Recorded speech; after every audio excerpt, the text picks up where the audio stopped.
முன்னேறினான். ராமன் 2 பாணங்களால் அவனுடைய கைகளை துண்டித்து எறிந்தார்.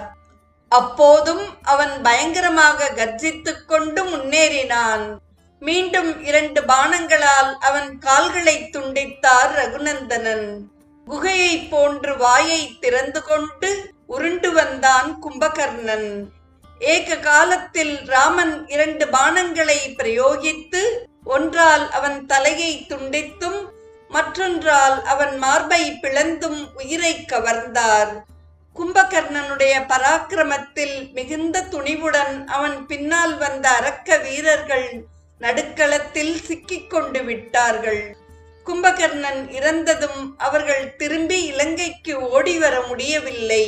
ஆஞ்சநேயர், அங்கதன் முதலானோர் தங்கள் வீரர்களுடன் வந்து வளைத்துக் கொண்டு விட்டனர். ஒரு வீரன் கூட திரும்பிச் செல்லவில்லை. அத்தனை பேரும் வானர வீரர்களால் கொல்லப்பட்டனர்.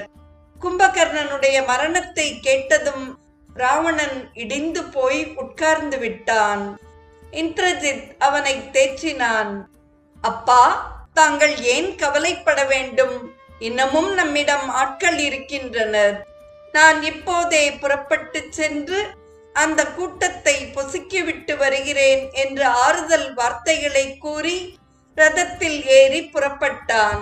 திவ்யமான ரதத்தில் வந்து நின்ற இந்திரஜித்தை கண்டதும் விபீஷணன் ஒரு கணம் சிந்திக்கும்படியாகிவிட்டது.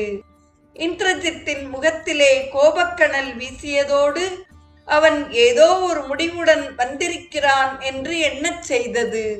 இந்திரஜித்தின் கைகள் பரபரவென்று பான